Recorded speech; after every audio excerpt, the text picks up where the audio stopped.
I've got a bomb. Huh? All right.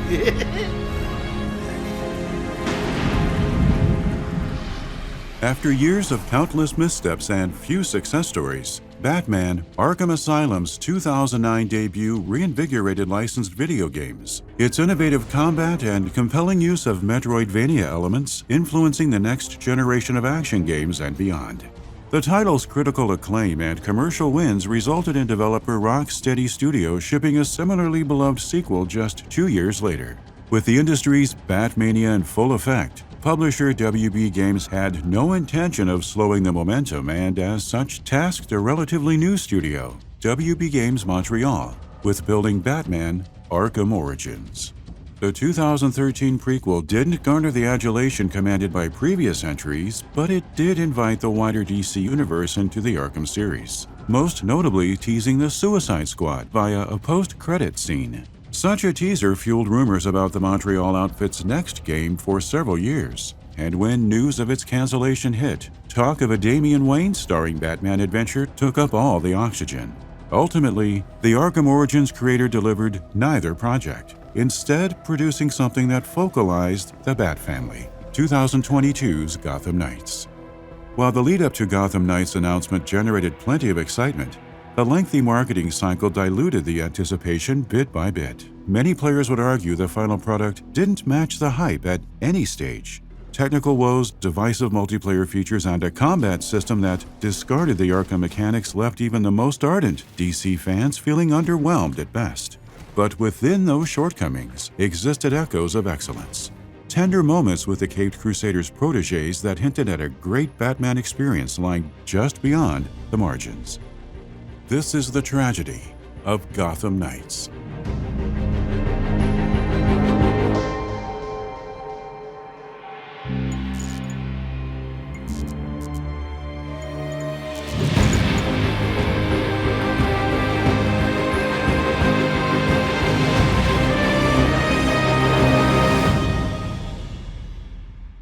This video is made possible by you.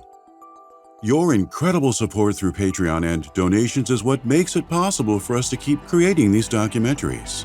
So if you'd like to be the first to see what's next and help our small independent team keep going, consider joining us on Patreon. You'll gain early access to our latest videos in addition to a host of other rewards not available on YouTube. Thank you for making this possible, and we hope you'll enjoy the video.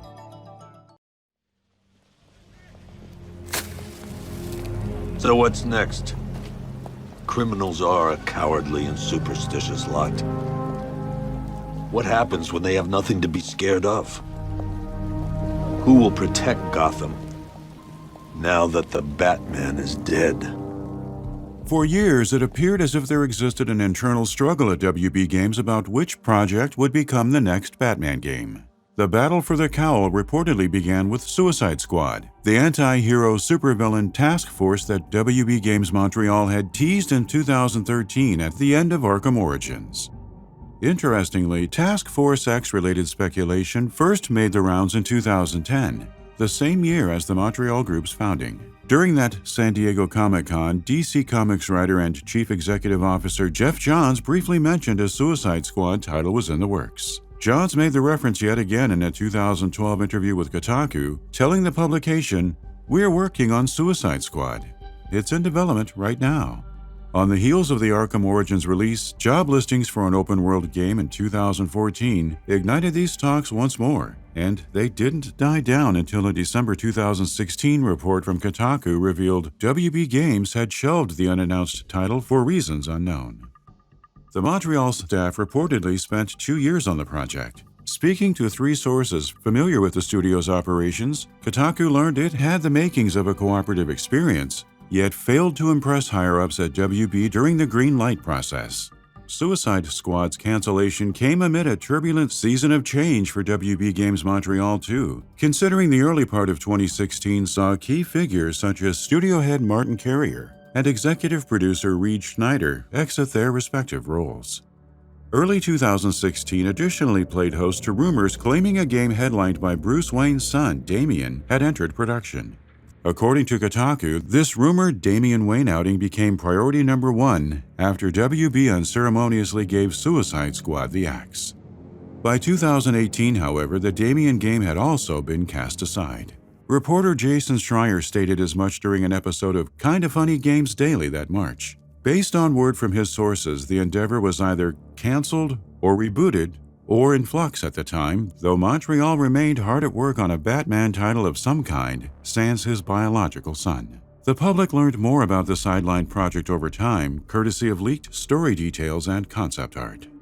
One such leak surfaced in August 2019 via 4chan, complete with artwork depicting Wayne Enterprises in ruins, Dick Grayson rocking a shaved head, a female Black Mask, and other villains like Gorilla Grodd, Poison Ivy, and an aged Two-Face. Harvey Dent's older disposition, as well as a woman adopting the Black Mask mantle, made sense given the story leak suggesting the game, codenamed Project Sabbath, would have taken place years after the Batman Arkham Knight ending.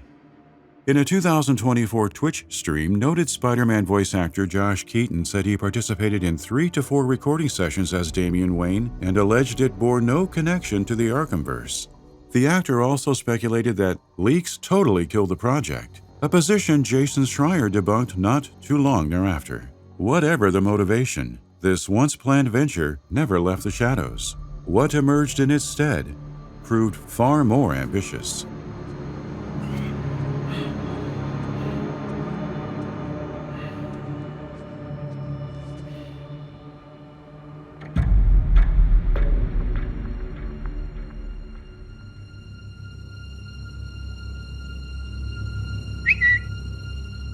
On November 16, 2018, WB Games Montreal developer Valerie Vazena tweeted that she worked for the best dev team ever. The image accompanying the post especially captured fan imaginations because it included a conspicuous-looking yellow owl logo emblazoned across a black t-shirt. Dark Knight enthusiasts wasted no time identifying the presumed Court of Owls reference, which in turn sparked speculation that WB's Montreal crew had its hands full with a relatively newer breed of Gotham City villains.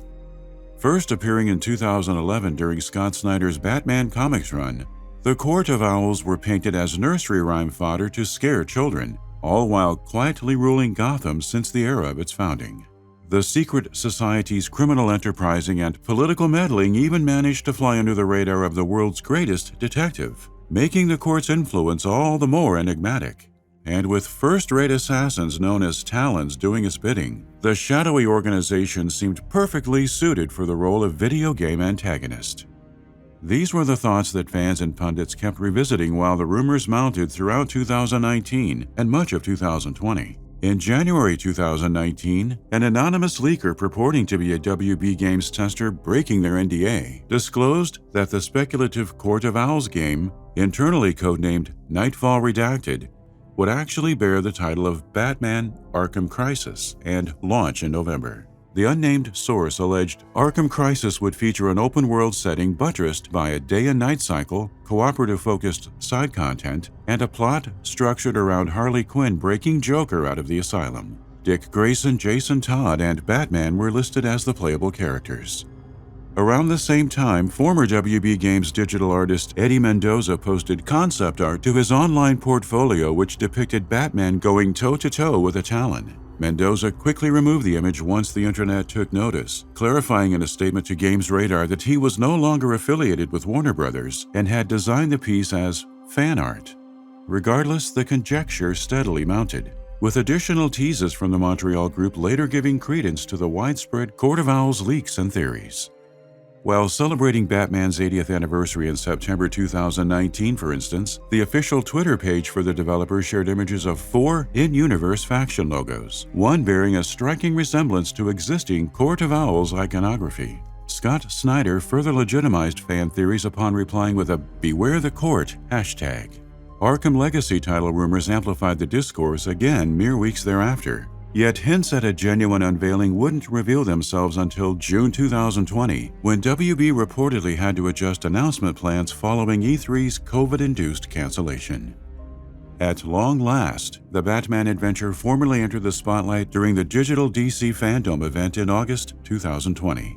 Dubbed Gotham Knights after a comic series of the same name, which followed the exploits of the Bat family, the unveiling promised a third-person open-world action RPG set after the mysterious death of Bruce Wayne. Instead of the Caped Crusader then, Gotham Knights starred Nightwing, Barbara Gordon's Batgirl, Red Hood, and Tim Drake's Robin.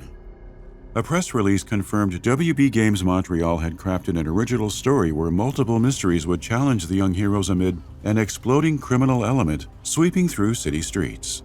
The court received its share of nods throughout the trailer too, making it clear which rogues would drive the overarching narrative. A tale players would either explore solo or in two-player co-op.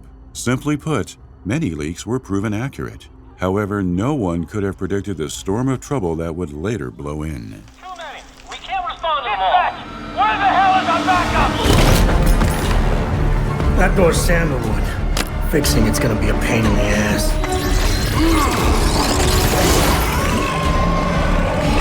You here for chat? Just us girls. Slated for a 2021 rollout on PC, PS4, PS5, Xbox One, and Xbox Series platforms, Gotham Knights instantly raised numerous questions, chief among them centered on whether or not it would take place in the Arkhamverse created by Rocksteady Studios. The Montreal staff quickly clarified the new game had no connection to the Arkham series, and instead offered an experience set in a universe separate from any other. Creative director Patrick Redding explained that the richness of the Batman mythos guided such a decision. The team prioritized adapting the heroes and rogues in ways that would support a new player experience and progression, and wanted to do so without the burden of a particular continuity or feature set. Killing Batman seemed a compelling route for pursuing such ends. Redding told audiences at a DC Fandom panel this version of the Dark Knight had spent 15 years fighting crime in Gotham, fostering the studio's interest in exploring what might happen if that blanket of safety was suddenly ripped away from citizens. But the bigger picture looked at forcing his allies, and by proxy the players, to determine how they could step up and protect the city. With Batman gone, the developers imagined Gotham rapidly escalating into a pressure cooker scenario.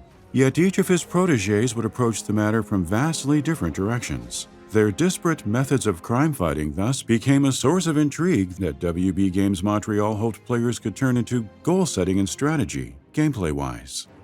Redding noted that even after completing the central mysteries outline, the studio focused on characterization first, which needed to not only inform the narrative and performances, but also each hero's unique action sets. While establishing these core elements, the team examined the tone of its vision for Gotham to better determine the supporting cast of characters and villains that would comprise the title's foundation. That foundational step shaped the game systems, then facilitated key decisions regarding the story and cast.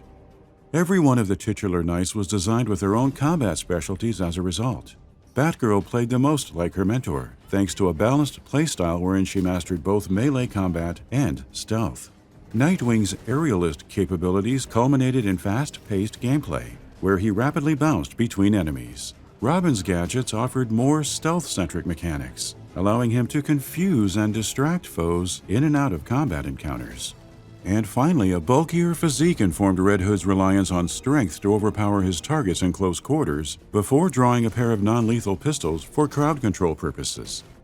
Naturally, these varying gameplay styles necessitated an entirely redesigned combat system. The Rocksteady pioneered combat WB Games Montreal had familiarized itself with while building Arkham Origins may have worked flawlessly for single-player, but the Gotham Knights creators realized early on the need for mechanics that worked well in co-op. Still, maintaining brawler sensibilities proved essential to the overall formula, meaning Arkham veterans would feel somewhat at home while controlling the four knights. One detail the public would later consider an unforced error was the absence of a proper counter-attack button, previously presented in Arkham as well-timed blocks and QuickTime events. Addressing fan questions in a Discord AMA months ahead of launch, game director Jeff Eleanor revealed the new game's combat system relied on regular and armored attacks that were impossible to interrupt with normal moves. Developers had designed a system wherein piercing abilities acted as the only countermaneuver, and players could only counter the blocking power of some foes with guard break abilities. In other words, the combat in Gotham Knights boasted layers that intermittently required a specific answer to a specific problem. The team could push the reworked hand-to-hand action very far, though. Despite featuring 4 playable heroes, Gotham Knights solely permitted 2-player co-op, a decision Redding attributed, in part, to the Batman universe's inherent predilection towards dynamic duo pairings. The 2-player dynamic also ensured the play spaces never became too claustrophobic when fighting alongside a fellow vigilante. Invoking the mythos similarly helped with balancing the role-playing elements. Though many RPGs start players with few skills and minimal tools, Gotham Knights envisioned its heroes as adept combatants from the beginning, considering they graduated from what Redding dubbed the Batman School of Crime Fighting. It was important then that each character felt awesome to play early on, so all 4 began the adventure on even footing, possessing the same basic tools of combat and stealth. Over the course of the experience, the vigilantes distinguished themselves by diverging into their personal flavors of a Gotham City protector. On top of their differing fighting styles, this thinking also applied to methods of traversal, a matter which many fans questioned late in the marketing cycle. For instance, the first showing of Nightwing's flying trapeze mechanic wasn't well received among some who pondered why Dick Grayson would resort to using a glider. The developers reasoned that there existed precedent for Nightwing utilizing jet-powered gliders in his solo comic runs.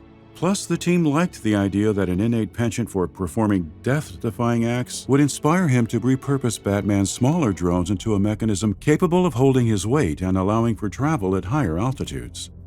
But how well would all of these disparate parts mesh together in the final product? Expectations started high enough, yet slowly diminished over time, burdened by a lengthy wait and details that raised more questions than they answered.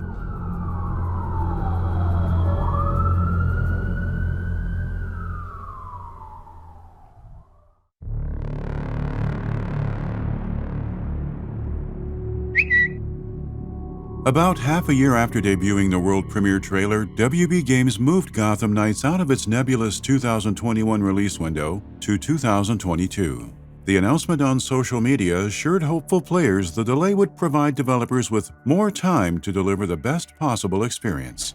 Apart from a Court of Owls story trailer shown during DC Fandom in October 2021, the game went dark for roughly a year, resurfacing in March 2022 once WB finally dated it for an October 25, 2022 rollout on PC, last-gen and current-gen consoles. The commitment to cross-gen support did not stand, though.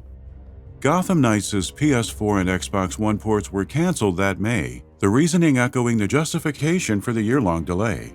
WB Montreal wanted to focus its efforts on providing players with the best possible gameplay experience. Executive producer Fleur Marty offered further insight in a Discord discussion, citing the game's scale and scope as the motivating factor for abandoning last-gen. If the studio had any chance of shipping a title at a satisfying level of quality for current-gen hardware, Marty and the crew concluded prioritizing PC, PS5, and Xbox Series platforms represented the best bet. And after Cyberpunk 2077's calamitous launch on older hardware less than 2 years prior, audiences seemed generally more understanding of the slow push towards sidelining the 8th-gen systems. The long-awaited Bat Family adventure enjoyed one more major public showing before its market debut, making an appearance with a new trailer at Gamescom Opening Night Live in August 2022. Fans were treated to another story-focused teaser, specifically one highlighting Clayface and Harley Quinn as key villains. Most importantly, the trailer revealed WB Games' plan to release the game 4 days earlier, which moved the date from October 25th to October 21st. The earlier due date seemed baffling from the outside looking in, especially since the publisher never shared an explanation. But other lingering questions were acknowledged in the 11th hour. For one, developers finally addressed console performance concerns by confirming the title wouldn't come equipped with a performance mode for PlayStation and Xbox hardware. There thus existed no 60 frames per second option, meaning WB Games Montreal had capped Gotham Knights' console performance at 30 FPS. Upon dispensing this information, Fleur Marty told fans on Discord, providing a fully untethered co-op experience in a highly detailed open world hindered the team's ability to achieve higher frame rates. Marty additionally stated that reducing the resolution had no bearing on boosting the overall performance. Concerns about Gotham Knights potentially heralding the continued status quo of 30 FPS console experiences rose in full force as a result. However, those who played at launch recognized the other problems plaguing the DC-branded RPG.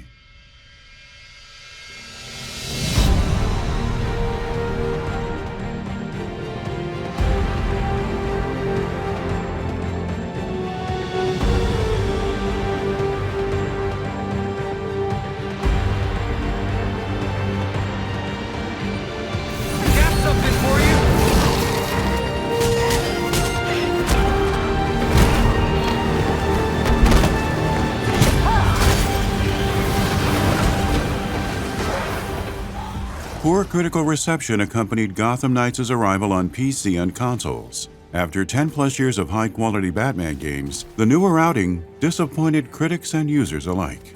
Overly simple combat mechanics alongside what some reviewers called a weak story constrained the game's potential at every turn. Yet a battery of technical issues truly hit home the notion that the console's lacking performance options were just the tip of the iceberg.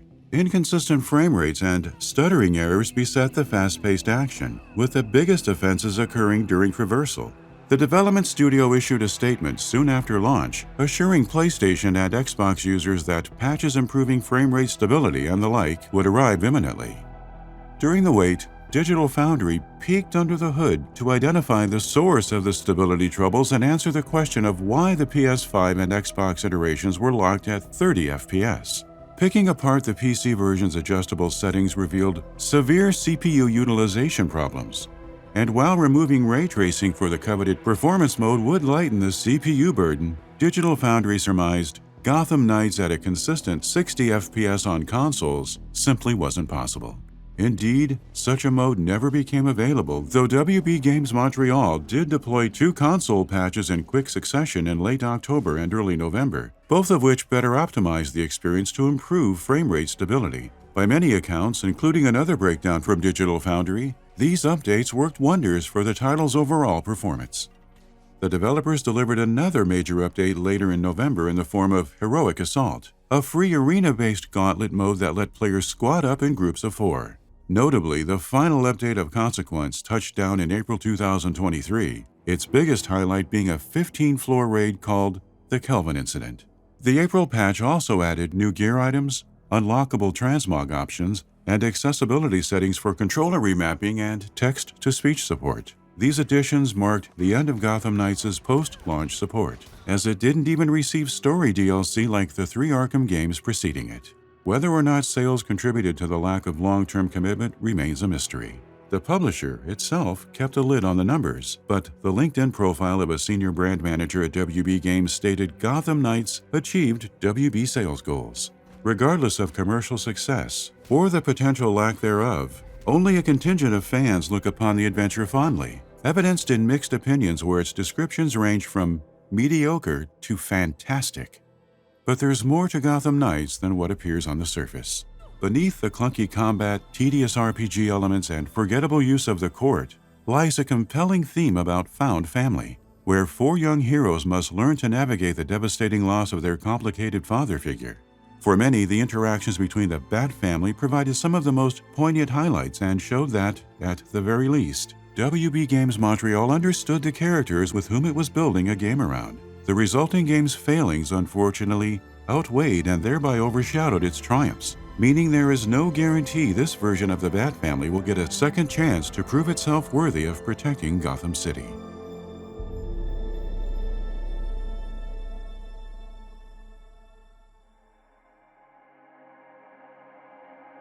Thank you for watching our video. We'd like to take this time to thank, by name, the generous Patreons who have pledged to our Hall of Fame reward tier. Disco Cobra 2013, Ice Cold Water $1, Karu, Sauerkraut, Shuan Chinwin, and those currently subscribed to our producer reward tier: Adam Miller, Brock Piviroto, Darirap Sigurdsson, Dave Oshry, DCX NG, DJ Redden, Eric Bedio, Fallen Asterisk, It's Peanut Butter, Crash Course, Jaguar Knot, Jan Christofferson, Matthew McLaughlin, Rebobbed, Roberto Nieves, Sir Alex, C. Rob Kaysen, Taylor Moten. Your B. If you enjoy our content, please consider subscribing to our channel and backing us on Patreon.